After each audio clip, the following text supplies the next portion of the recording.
de que me apresentaram a ele, e também Nova Brown, Randy Fiat, Allen Jones, Chris Lee, Jennifer Liz, Laurita Lochode e Jamie Willis, que leram e criticaram o original. A David Cotten, que não só leu e criticou o texto, como também me obrigou a fazer acrobacias para atender aos seus elevados e excelentes padrões. A Paul Fedorko, meu agente, a Valerie Brewster, por se encarregar da produção e paginação do livro, e a Todd Manza, meu editor de texto, um artista da palavra e um filósofo extraordinário. Uma palavra de gratidão especial a Jeva Sivasubramania, o gerente editorial da Berret Queller, e a Kim Lupov, Rick Wilson, Maria Jesus Aguiló, Pat Anderson, Marina Cook, Michael Crowley, Robin Donovan, Kristen Franks, Tiffany Lee, Catherine Lindrone, Diane Platner, toda a equipe da BK, que reconhece a necessidade de ampliar as consciências e que trabalha incansavelmente para fazer deste mundo um lugar melhor. Devo agradecer a todos os homens e mulheres que trabalharam comigo na MEN e que não sabiam dos papéis que desempenhavam em ajudar os AS a moldar o Império Mundial. Agradeço especialmente àqueles que trabalharam para mim e com quem eu viajei a terras distantes e compartilhei tantos momentos preciosos. Também a Eud Selin e a sua equipe da INER Traditions International, editor dos meus primeiros livros sobre culturas indígenas e xamanismo, e aos bons amigos que me colocaram no caminho de me tornar um escritor. Sou eternamente grato aos homens e mulheres que me acolheram nas suas casas nas selvas, desertos e montanhas, nas cabanas de papelão às margens dos canais de Jacarta, e nas favelas de incontáveis cidades ao redor do mundo, que compartilharam comigo o seu alimento e a sua vida, e que foram a minha maior fonte de inspiração. Prólogo. Quito, a capital do Equador, espalhasse sobre um vale vulcânico no alto da Cordilheira dos Andes, a 2.700 metros de altitude. Os habitantes dessa cidade, que foi fundada muito antes da chegada de Colombo às Américas, estão acostumados a ver a neve nos picos ao redor, apesar de viverem a poucos quilômetros ao sul do Equador. A cidade de Shell, um posto avançado na fronteira e base militar encravada na selva amazônica para servir a companhia petrolífera cujo nome ostenta, é habitada principalmente por soldados, trabalhadores dos poços de petróleo e indígenas naturais das tribos Shuar e Quichua que trabalham para eles como prostitutas e operários. Para viajar de uma cidade a outra, você deve seguir por uma estrada sinuosa e emocionante. Os habitantes locais dizem que se experimentam ali as 4 estações em apenas um dia. Embora eu já tenha viajado por essa estrada muitas vezes, nunca canso desse cenário espetacular. De um lado, elevam-se paredões de rocha, pontuados por cascatas e bromélias resplandecentes. No outro lado, a terra despenca abruptamente em profundos abismos onde o rio Pastaza, uma das nascentes do Amazonas, segue serpenteando até os Andes. O Pastaza leva as águas das geleiras do Cotopaxi, um dos maiores vulcões ativos e uma divindade no tempo dos Incas, para o Oceano Atlântico por uma distância de mais de 5 quilômetros. Em 2003, parti de Quito numa caminhonete em direção a Shell em uma missão como nenhuma outra que já havia assumido. Esperava acabar com uma guerra que eu mesmo tinha começado. Como é o caso em muitas coisas pelas quais nós, os AS, devemos nos responsabilizar. Aquela era uma guerra virtualmente desconhecida em qualquer lugar fora do país onde ela era travada. Eu estava a caminho para encontrar os Shuars, os Quichas seus vizinhos, os Achuars, Zaparos e os Chiviars, tribos determinadas a impedir que nossas companhias petrolíferas destruíssem suas casas, famílias e terras, mesmo que isso significasse que devessem morrer. Para eles, aquela era uma guerra pela sobrevivência de seus filhos e culturas, enquanto para nós significava poder, dinheiro e recursos naturais. Era apenas uma parte da batalha pela dominação do mundo e do sonho de uns poucos homens gananciosos pelo Império Mundial. 7. Isto é o que nós AS fazemos melhor. Construímos um Império Mundial. Somos um grupo de elite de homens e mulheres que utilizam organizações financeiras internacionais para tornar outras nações subservientes à corporatocracia e fazer funcionar as nossas maiores corporações, o nosso governo e os nossos bancos, como os nossos equivalentes na máfia. Os AS fazem favores. Estes são em forma de empréstimos para desenvolver a infraestrutura, usinas de geração de eletricidade, estradas, portos, aeroportos ou parques industriais. Uma condição desses empréstimos é que as companhias de engenharia e de construção do nosso próprio país construam todos esses projetos. Na essência, grande parte desse dinheiro nunca deixa os Estados Unidos. É simplesmente transferido das agências bancárias de Washington para escritórios de engenharia de Nova York, Houston e San Francisco. Apesar do fato de que esse dinheiro é devolvido quase imediatamente para as corporações que integram a corporatocracia, os credores, o país recebedor é requisitado a pagar todo o dinheiro de volta. O principal mais os juros. Se um AE for completamente bem-sucedido, os juros são tão altos que o devedor é forçado a deixar de honrar os seus pagamentos depois de alguns anos. Quando isso acontece, então, como a máfia, cobramos nosso pagamento com violência.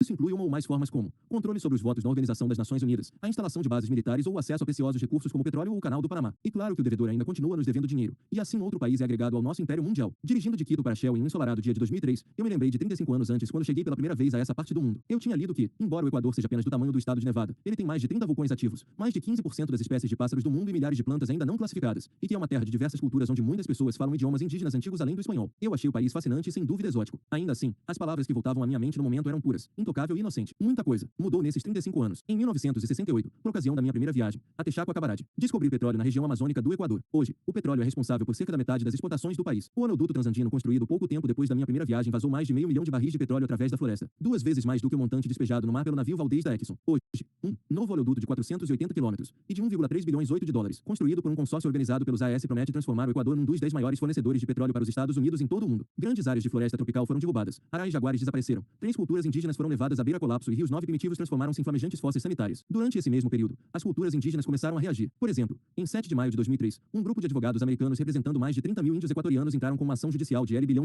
contra a Chevron Texaco Corp. A ACAM declara que entre 1971 e 1992 a gigante petrolífera derramou em fossas abertas e rios cerca de 15 milhões de litros por dia de resíduos tóxicos contaminados com petróleo, metais pesados e elementos cancerígenos, e que a companhia deixou para trás cerca de 350 fossos de lixo descobertos que continuam a matar tanto pessoas quanto animais. 10 pela janela da minha caminhonete, eu vi as grandes massas de névoa subirem da floresta e seguirem pelos cânions do Pastaza. O suor ensopava minha camisa e o meu estômago começava a gemer, não só em razão do intenso calor tropical como também graças às curvas sinuosas da estrada. A consciência do papel que eu desempenhara na destruição desse belo país voltava a cobrar o seu preço. Por causa dos meus parceiros AS e de mim mesmo, o Equador encontrava-se no momento em pior forma do que antes de lhe apresentarmos os milagres da nova economia, das operações bancárias e da engenharia moderna. Desde 1970, durante o período conhecido eufemisticamente como boom do petróleo, o nível oficial de pobreza subiu de 50% a 70%, o subemprego ou o desemprego aumentaram de 15% a 70%, e a dívida pública do país cresceu de 240 milhões para 16 bilhões de dólares. Enquanto isso, a parcela de recursos alocados para os segmentos mais pobres da população caiu de 20% para 60%. 11 Infelizmente, o Equador não é uma exceção. Quase todos os países que nós AES colocamos sob o guarda-chuva do Império Mundial sofrem o mesmo destino. A dose dívida do terceiro mundo subiu para mais de 2,5 trilhões de dólares e o custo de manutenção desse montante, mais de 375 bilhões de dólares por ano, como em 2004, é mais do que todo o terceiro mundo gasta em saúde e educação e 20 vezes o que os países em desenvolvimento recebem anualmente em ajuda financeira. Mais da metade das pessoas no mundo sobrevive com menos de 2 dólares por dia, o que é quase o mesmo que recebiam no início da década de 1970. Enquanto isso, N% das famílias mais ricas do terceiro mundo responde por 70 a 90% de toda a riqueza financeira privada e pelas propriedades imobiliárias do seu país. O percentual exato depende do país considerado. A caminhonete rodou vagarosamente pelas ruas da bela cidade Estação de Banos, famosa pelos banhos quentes criados pelos rios vulcânicos subterrâneos que fluem do altamente ativo Monte Tunguraguá. As crianças corriam ao nosso lado, acenando e tentando nos vender chicletes e biscoitos. Em seguida deixamos Banos para trás. O cenário espetacular terminou abruptamente assim que a caminhonete saiu do paraíso e entrou numa moderna visão do inferno de Dante. Um monstro gigantesco erguia-se do rio, um enorme paredão cinzento. Seu concreto gotejante estava totalmente fora de lugar, completamente antinatural e incompatível com a paisagem. É claro, vê-lo ali não deveria me surpreender. Eu sabia desde o início o que me esperava. Já o encontrara muitas vezes antes e no passado elogiava como um símbolo das realizações de um AE. Mesmo assim, aquela visão fez a minha pele arrepiar. Aquele paredão horroroso e incongruente era de uma represa que bloqueia o curso do rio Pastaza, desvia as suas águas por túneis enormes perfurados na montanha e converte a sua força em eletricidade. Esse é o projeto da hidrelétrica de 156 megawatts de Agoia. A usina alimenta as indústrias que tornam um punhado de famílias equatorianas mais ricas e tem sido a fonte de incontável sofrimento para os pequenos agricultores e indígenas que vivem ao longo do rio. A usina hidrelétrica é apenas um dos muitos projetos desenvolvidos graças aos meus esforços e daqueles outros AES. Tais projetos são o motivo pelo qual o Equador é agora um dos integrantes do Império Mundial e o motivo pelo qual os Juárez, Quichuas e os seus vizinhos ameaçam começar uma guerra contra as nossas companhias petrolíferas. Por causa dos projetos dos AES, o Equador está à mercê da dívida externa e deve dedicar uma parte excessiva do orçamento nacional para pagá-la, em vez de usar o seu capital para ajudar-os. Milhões de cidadãos oficialmente classificados como perigosamente empobrecidos. A única maneira de o Equador pagar as suas obrigações com o exterior é vender as suas florestas tropicais para as companhias petrolíferas. Na verdade, um dos motivos pelos quais os AES fixaram-se em primeiro lugar no Equador foi porque acreditou que o mar de petróleo submerso na região amazônica com os campos de petróleo do Oriente Médio. O Império Mundial seu pagamento 14 na forma de concessões de petróleo. Essas exigências tornaram-se especialmente insistentes depois do 11 de setembro de 2001, quando Washington temeu que cessassem os fornecimentos do Oriente Médio. Acima de tudo isso, a Venezuela, o nosso terceiro maior fornecedor de petróleo, acabará de eleger um presidente populista, Hugo Chávez, que assumiu uma firme posição contra o que ele chamou de imperialismo americano, ameaçando interromper o fornecimento de petróleo para os Estados Unidos. Os AES tinham falhado no Iraque e na Venezuela, mas foram bem-sucedidos no Equador. Agora nós os exploraríamos para valer. O Equador é um caso típico dos países ao redor do mundo que os AES incluíram no pacote político-econômico. Para cada 100 dólares de petróleo bruto extraído das florestas tropicais equatorianas, as companhias petrolíferas recebem 75 dólares. Dos 25 dólares restantes, 3/4 devem ir para pagar a dívida externa. A maior parte do restante cobre os gastos com o exército e outras despesas governamentais, o que deixa cerca de 25 dólares para a saúde, a educação e programas de combate à pobreza. Assim, de cada 100 dólares do valor do petróleo extraído da Amazônia, menos que 3 dólares vão para as pessoas que mais precisam de dinheiro, cujas 15 vidas foram negativamente afetadas pelas represas, pela perfuração dos poços, pelos oleodutos, e que estão morrendo por falta de alimento e de água potável. Todas essas pessoas, milhões no Equador, bilhões ao redor do mundo, são terroristas potenciais. Não porque elas acreditem em comunismo ou anarquismo, ou porque sejam intrinsecamente mais, mas simplesmente porque estão desesperadas. Olhando para essa represa, eu imaginei, como tenho feito com muita frequência em muitos lugares ao redor do mundo, quando essas pessoas vão agir, como os americanos fizeram contra Inglaterra na dívida de 1770 e os latino-americanos contra a Espanha na década de 1800. A sutileza da construção desse império moderno faria os centuriões romanos, os conquistadores espanhóis e as forças colonizadoras europeias dos séculos 17 e 19 se envergonharem. Nós, os AES, somos astutos. Aprendemos com a história. Hoje nós não usamos espadas. Não envergamos armaduras ou roupas especiais para nos proteger. Em países como o Equador, a Nigéria e a Indonésia, nós nos vestimos como professores e donos de lojas. Em Washington e Paris, parecemos burocratas do governo e banqueiros. Parecemos humildes, normais. Visitamos os locais do projeto e passeamos pelas aldeias empobrecidas. Professamos altruísmo. Falamos oficialmente sobre as maravilhosas coisas humanitárias que estamos fazendo. Cobrimos as mesas de conferências das comissões dos governos com as nossas planilhas eletrônicas e projeções financeiras. E proferimos palestras na Harvard Business School sobre os milagres da macroeconomia. Somos conhecidos, acessíveis, ou nos apresentamos como tais e somos aceitos. É assim que o sistema funciona. Vendemos recursos para qualquer coisa legal porque o próprio sistema é construído sobre subterfúgios, e o sistema por definição é legítimo. Entretanto, e esse é um grande empecilho, se falhamos, uns tipos ainda mais sinistros entram em ação, os quais nós AES chamamos de chacais, homens cuja linhagem remonta diretamente aos impérios primitivos. Os chacais estão sempre presentes, espreitando nas sombras. Quando eles aparecem, os chefes de estado são